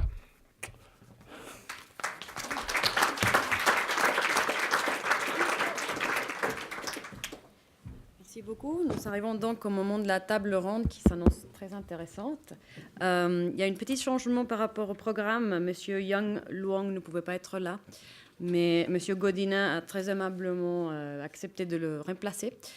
Donc, on vous remercie de guider la discussion de cette table ronde sur les défis, les enjeux, les opportunités des réseaux sociaux et de l'open access pour la visibilité de la recherche, qui durera jusqu'à environ 12h30. Merci beaucoup. Merci beaucoup. Merci beaucoup de m'avoir invité. Je suis très content de participer à cette table ronde.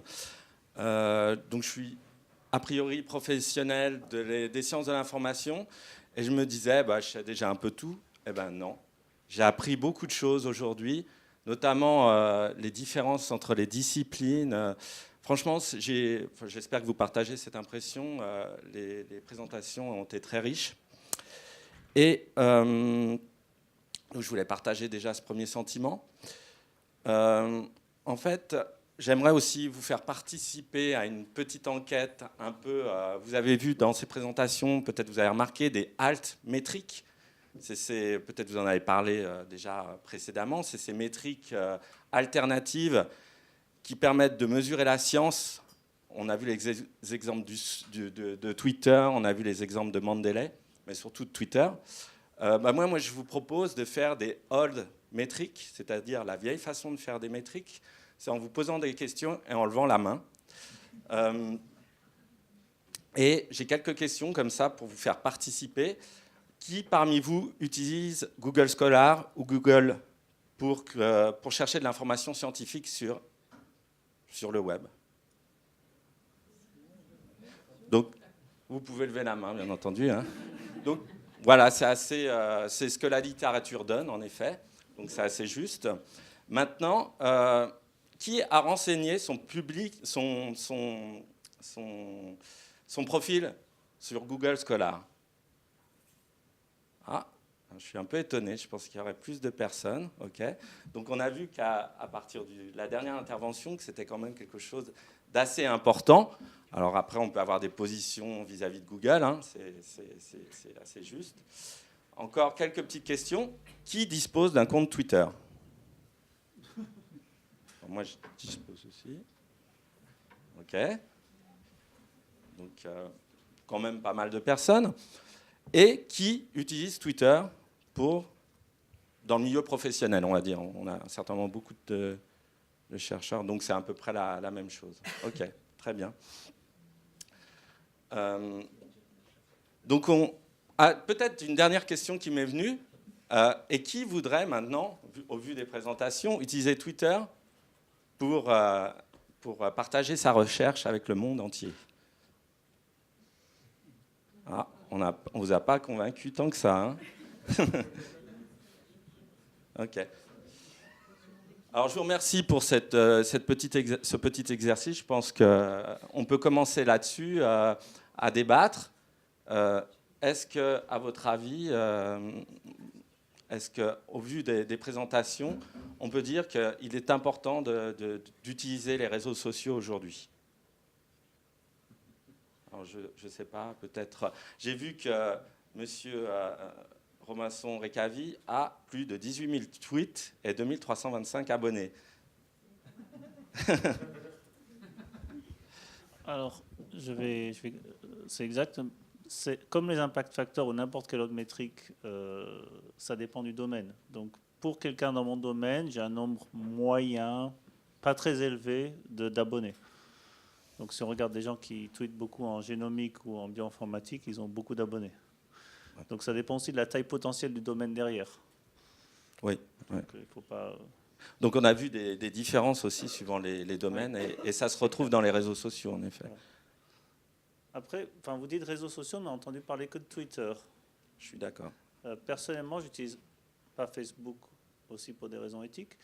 Et je ne vois pas d'autres réseaux sociaux qui, dans mon expérience, aient la moindre utilité en recherche. Mais peut-être qu'il y a d'autres domaines ou d'autres expériences. J'ai des collègues qui, en biologie structurale, utilisent LinkedIn pas mal. Pour moi, LinkedIn, c'est du bruit.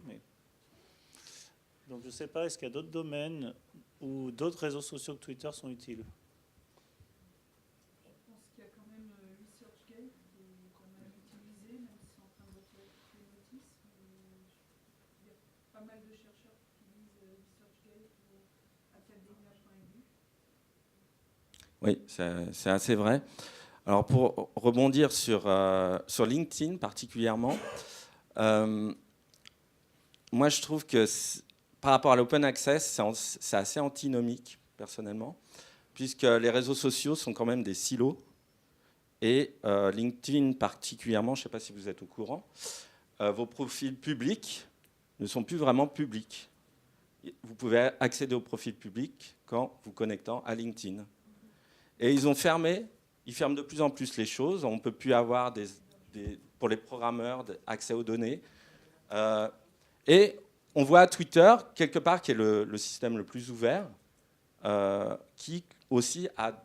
Enfin, c'est pas si ouvert que ça.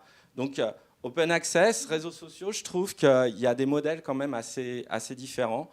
Est-ce que, je sais pas, quelqu'un veut réagir sur le fait que les réseaux sociaux tels qu'on les connaît ne sont pas si ouverts que ça?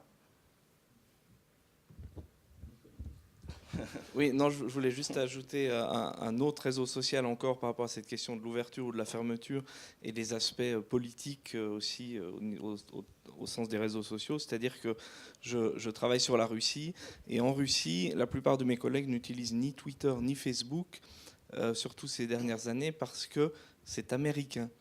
Et il existe un réseau social qui mime Facebook qui s'appelle VK, VKontact, sur lequel la plupart de mes collègues se trouvent.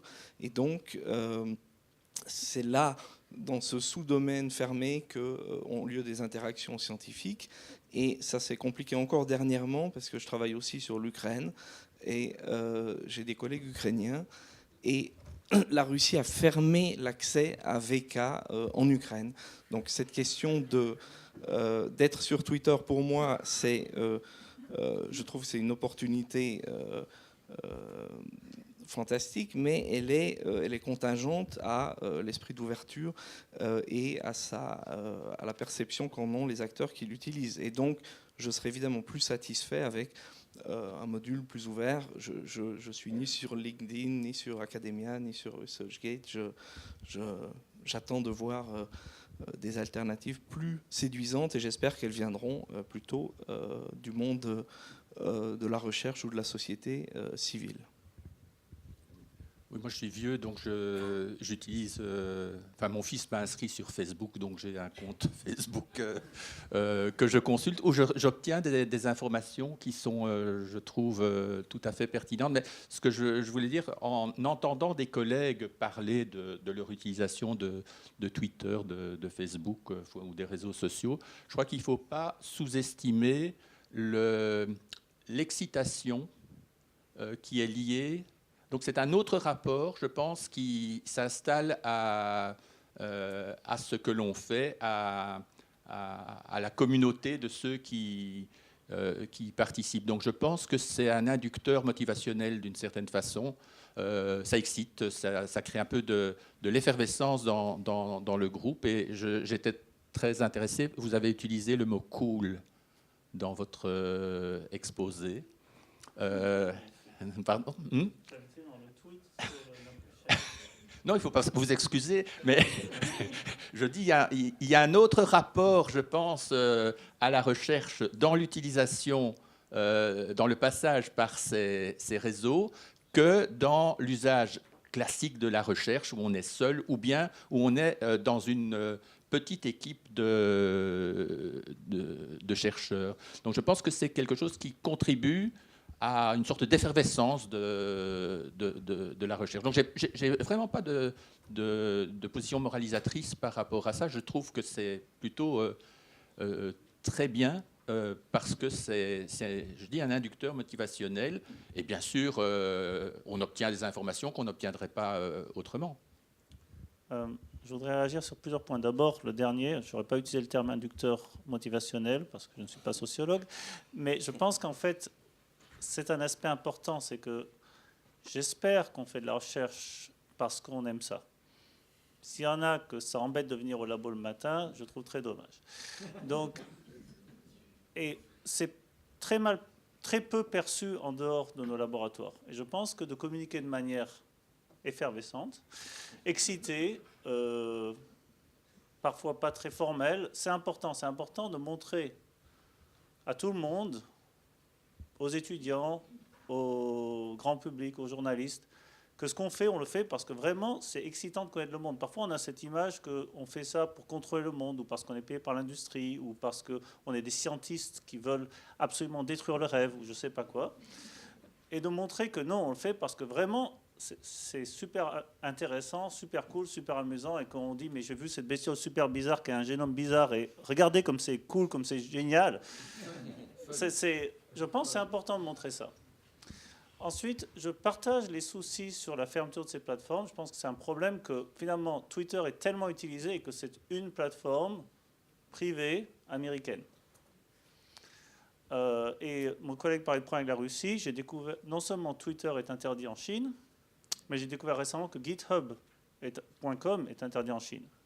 Donc quand nous faisons de la science ouverte et que nous pensons partager notre code informatique ou nos données par un site tel que GitHub, en fait, nous le partageons avec tout le monde, sauf 1, quelque chose milliard.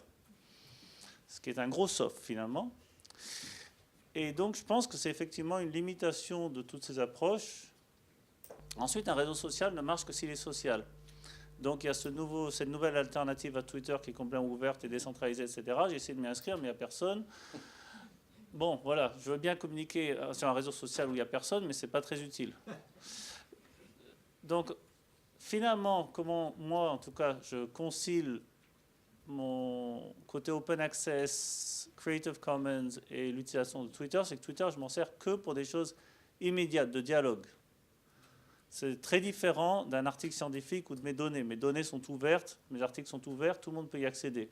Si sur Twitter, j'ai une interaction utile, mais que quelqu'un n'a pas pu y accéder, c'est dommage, mais quand je vais à une conférence et que je parle, quelqu'un n'a pas pu y accéder, ce matin, pas tout le monde peut être là. Twitter, c'est un plus communication instantanée. Je ne vais pas m'en servir de manière long terme. Mais je pense que c'est une différence par rapport à d'autres outils dont on a parlé, comme Facebook ou ResearchGate, ou LinkedIn. Parfois, les gens vont faire des longs posts qui expliquent une position, qui vont avoir des commentaires qui vont rester sur la durée, qui sont là plus structurés. Je pense que là, c'est dangereux de mettre ça sous une plateforme qui est fermée. Mais par contre, pour l'instantanéité, je trouve que Twitter est pour l'instant pas remplaçable. Alors, je vais juste peut-être rajouter, là aussi pour Twitter, les enjeux sont assez divergents. Si on fait du droit en Suisse, il y a énormément peu du monde sur Twitter. Donc, voilà, je ne sais pas si je suis la seule à la faculté de droit à Lausanne à utiliser Twitter, mais on n'est certainement pas beaucoup. Je l'utilise surtout pour des rapports en dehors de la Suisse.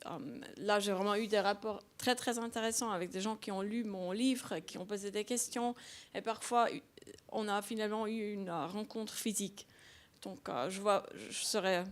parfois, il a l'argument que Twitter, c'est trop court pour avoir une discussion scientifique approfondie.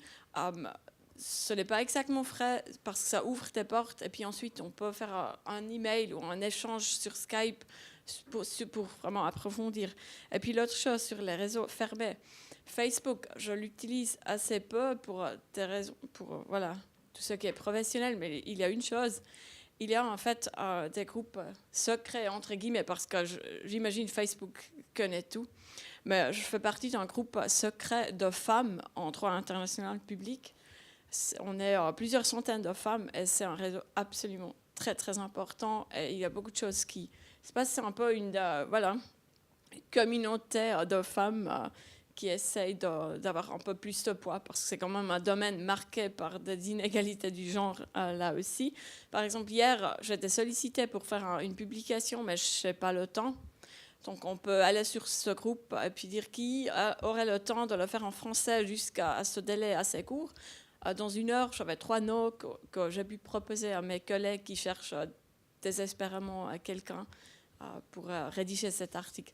Mais en même temps, c'est problématique parce qu'effectivement, c'est fermé. C'est aussi voulu en partie parce que les femmes qui l'ont créé ont voulu que ça soit uniquement pour des femmes et sur invitation. Donc, il y a du pour et du contre. Alors, moi, je n'utilise pas spécialement les réseaux sociaux, ça vous étonnera peut-être pas trop, mais moi, je fais une différence en tout cas entre des sites comme ResearchGate où j'ai été il y a 2 semaines, je pense, j'ai reçu un mail pour m'inscrire sur Publons. Je ne sais pas si vous voyez ce que c'est. C'est un site qui permet de dire là où on est reviewer. Donc, vous pouvez mettre, et puis alors on sait comme ça vous avez été reviewer de X articles. Bon, pour moi, ResearchGate, des sites comme ResearchGate, Academia, Publons, c'est plutôt, moi je trouve, des sortes de CV alternatifs. Je vois plus ça comme des CV alternatifs que comme un outil de diffusion de ces travaux. Mais enfin, je ne sais pas si j'ai déjà utilisé une seule fois un site comme ça pour avoir accès à un article, parce que soit les personnes, je suis déjà en contact avec eux, et puis du coup j'ai déjà accès à leurs travaux, mais ça ne me permet pas vraiment d'avoir accès à des travaux de gens. Enfin, on peut suivre évidemment des gens, mais je sais pas, moi je n'utilise pas trop ça dans cette optique-là.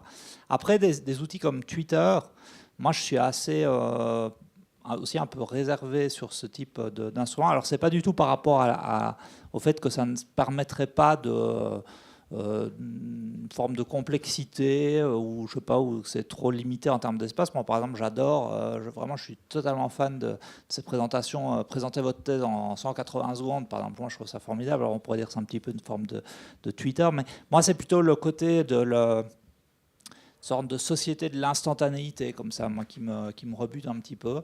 Et comme je suis un petit peu old school, moi, quand je dois exprimer un avis, ma tendance naturelle, c'est de me dire, bon, je vais envoyer une carte blanche à un quotidien. Voilà. Bon. Alors, la question que je me pose, en fait, un petit peu en repartant d'ici, c'est est-ce que de old school, je vais bientôt être has-been?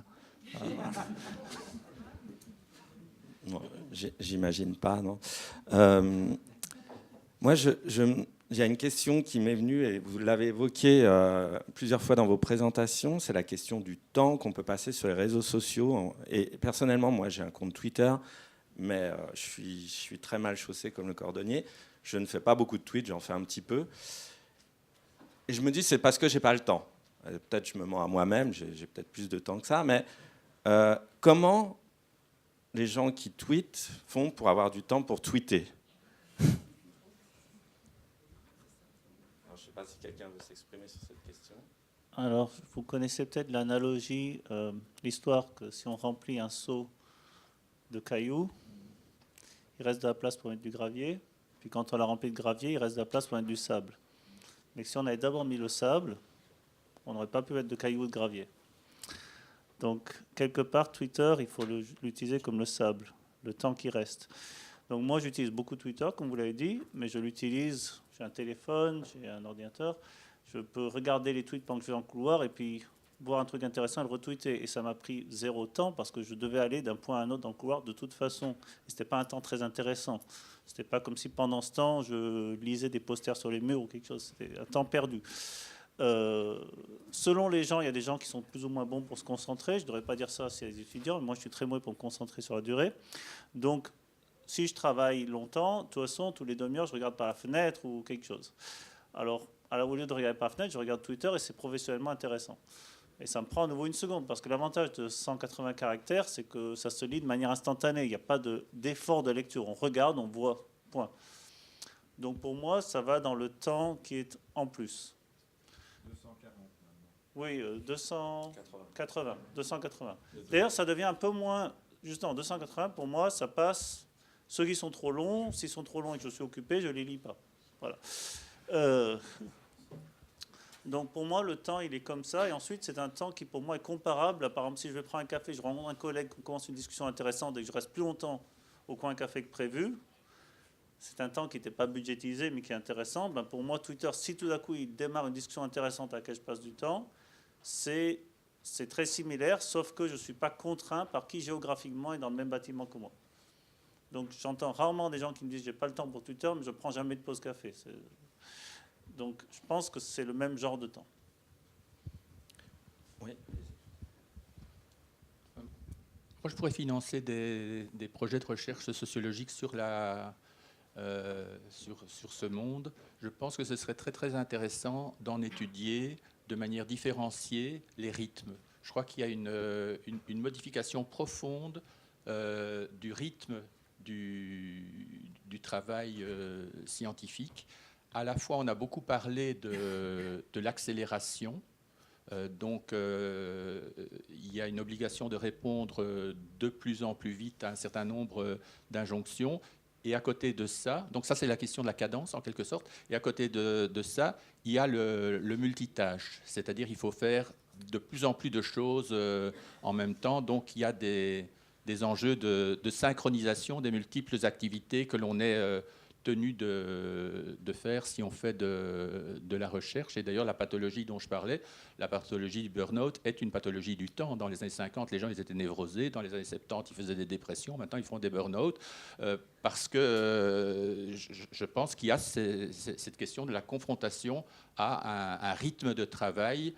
Et ça n'est pas étonnant qu'en sociologie, par exemple, la question de l'étude des rythmes, les travaux de Bachelard, enfin là c'est plus de la philosophie, mais de Henri Lefebvre, par exemple, la question de la rythme-analyse, par exemple, revient maintenant à l'ordre du jour, parce que le rapport au temps de multiples activités, pas seulement de la recherche, mais notamment de la recherche, est en train d'évoluer fortement. Merci.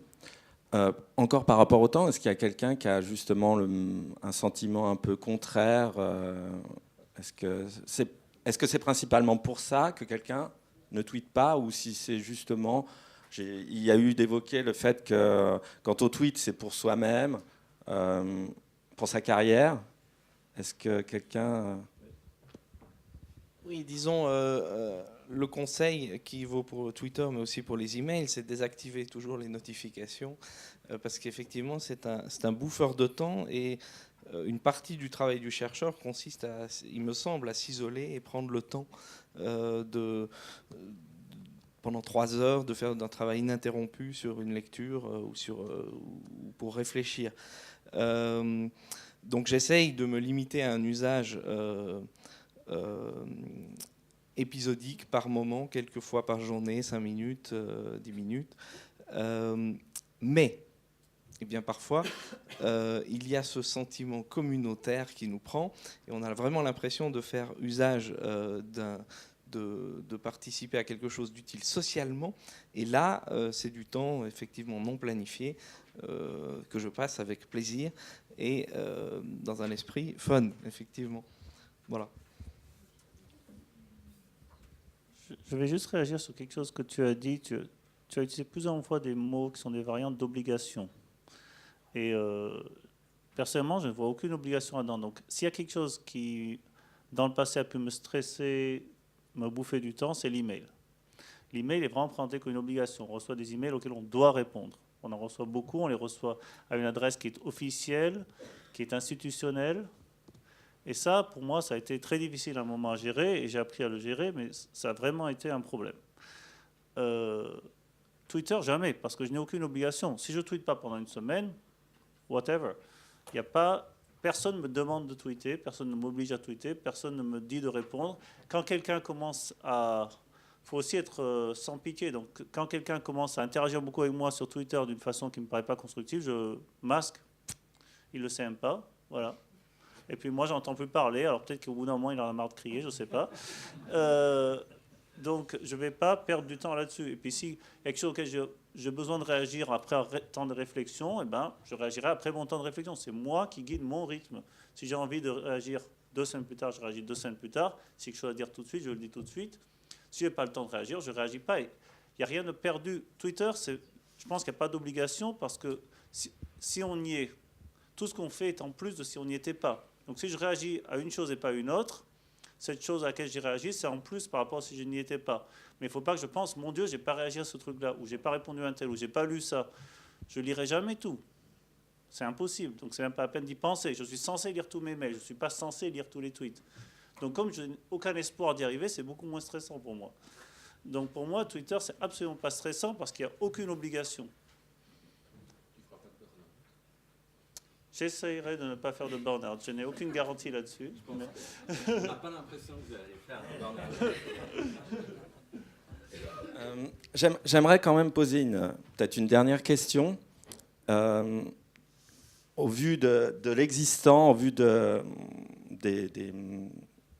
expériences qui ont été partagées aujourd'hui, à votre avis, quel serait le réseau social ultime, utile pour la communauté scientifique? Qu'est-ce qu'on pourrait apporter à ce qu'on a déjà? Et peut-être le public peut réagir aussi. N'hésitez pas, si vous voulez le micro. Oui. Je voudrais juste faire une petite intervention, pas tellement liée à mon travail au ministère, mais plutôt comme personne attentive aux évolutions de la communication scientifique, et dire que je crois qu'il y a eu beaucoup d'arguments très intéressants en faveur ou plus critiques par rapport à l'usage. Mais évitons quand même d'avoir une perspective trop déterministe. Je crois que comme tout média, il y a une appropriation. Il faut être conscient effectivement du contexte, du jeu dans lequel on joue. Mais effectivement, d'une manière ou d'une autre, ces médias sociaux peuvent être aussi, ne sont pas déterministes, et les utiliser, c'est aussi aussi, d'une manière ou d'une autre, les changer. Mais ce que je voulais dire, ne croyons pas non plus trop vite, avec trop d'engouement, qu'en utilisant Twitter, on communique vers un public non académique. Parce qu'il y a des recherches tout à fait empiriques qui montrent, il y a un vrai intérêt, attention, mais cet intérêt pour le moment sur Twitter, et il y a des cas particuliers, mais il est surtout, on recrée des communautés en fait scientifiques via Twitter.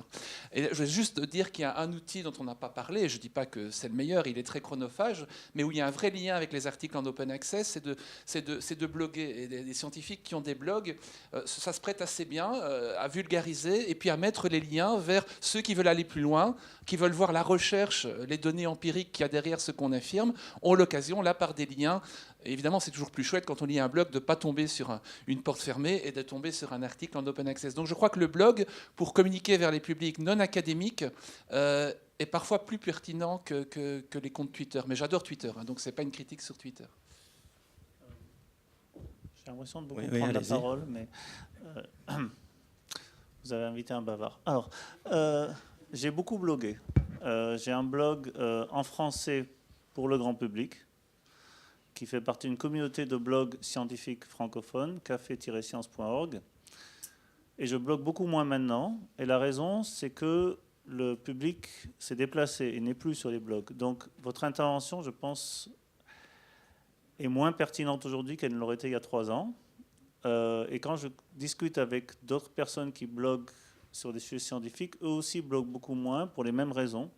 Donc il y en a certains qui ont ouvert des chaînes YouTube et là il y a un énorme succès. Une chaîne YouTube où un scientifique parle de science peut toucher 100 000 personnes, c'est démentiel. Je veux dire, vous prenez le temps de votre famille de vous absenter, d'aller faire un café science en ville, vous êtes content quand il y a 50 personnes, 100 000. Mais moi, je ne vais pas faire YouTube, c'est trop de travail. Mais les blogs, ils sont vraiment en perte de vitesse pour la communication scientifique, j'en ai peur. Donc, et en francophonie en particulier, il y a aussi eu une absence de communication constructive, je pense, entre les blogs faits par des scientifiques et le travail des journalistes scientifiques, à l'exception du Québec, qui est dans une culture nord-américaine beaucoup plus ouverte, je pense, là-dessus. Mais mes interactions avec les journalistes scientifiques en français, suisse romand et très peu belge, mais un petit peu, surtout parisien, je dois dire, a été assez négative. C'est-à-dire qu'ils ne voyaient pas l'intérêt de communiquer avec des scientifiques qui bloguent, ils ne voyaient pas l'intérêt de nous citer, ils ne voyaient pas l'intérêt de commenter. Ça n'allait pas. Donc pour moi, finalement, ça ne marche plus trop les blogs. Donc c'était très bien et je partage toute votre analyse en ce que oui, je préférais. Parce que je peux mettre des liens, je peux mettre des références, je peux discuter en détail, je peux répondre aux commentaires, ça reste sur le long terme, ça peut se référencer, certains de mes blogs sont référencés sur Wikipédia, ça construit quelque chose. Mais je constate que ça ne marche plus. Oui, peut-être par rapport à ça, il y a une combinaison qui est intéressante, c'est de continuer à faire des blogs où on peut s'exprimer sans être limité en nombre de caractères, et où on peut faire sa mise en page, etc. Et les référencer sur Twitter, et les référencer sur Facebook, et les référencer sur des pages diverses, sur Google+, sur LinkedIn, etc. Et à ce moment-là, l'information circule sur les réseaux sociaux et renvoie au blog. C'est le principe du lien, évidemment. Et dans ce cas-là, on constate que les gens qui ne viennent pas spontanément sur le blog, ils y viennent à travers le réseau social. Donc il y a quand même un effet rebond qui est intéressant. Oui, moi aussi, je ne serais pas d'accord avec la conclusion que les blogs sont devenus inutiles. Je crois qu'il y a 2 manières de faire un blog. La personne a son blog personnel. Et je n'ai vraiment pas le temps de le faire. J'ai un petit site pour ma recherche, mais je n'ai pas le temps de faire mon blog. Mais il y a des blogs d'autres, parfois des sociétés, des associations ou de collègues, il y a 2-3 qui sont absolument très influentiels. Et une des choses les plus intéressantes, je trouve, que j'ai fait, c'était un symposium sur mon livre qui a été discuté sur un blog dans une série d'articles. Donc moi, j'ai introduit mon livre. Ensuite, 3 professeurs ont commenté de façon assez substantielle mon livre et j'ai eu un blog pour répondre. Et les gens ont pu mettre des commentaires. Ça reste bien sûr très très académique, on n'interagit pas avec le grand public, mais c'était un des débats vraiment les plus approfondis, beaucoup plus substantiels que lors d'une conférence. Et c'est open access, ça reste sur Internet pour tout le monde qui veut le trouver et qui n'a peut-être pas le temps ou pas les moyens d'accéder au livre en tant que tel. Peut-être une dernière intervention, parce que je pense qu'il va falloir conclure la table ronde. Je ne voulais pas conclure, mais une chose qui me frappe, alors c'est peut-être parce que je suis lié à une faculté d'architecture, mais il y a des stratégies ou des positionnements différents selon Twitter, blog, YouTube, etc., selon la hiérarchie dans la production scientifique. Il y a le moment de la production, et vous, c'est plutôt au niveau de la production scientifique que vous avez exemplifié l'usage de Twitter. Il y a le moment de la publication et il y a le moment de la communication. Et je pense qu'en fonction notamment de choses que j'ai dites, le moment de la communication prend davantage d'importance.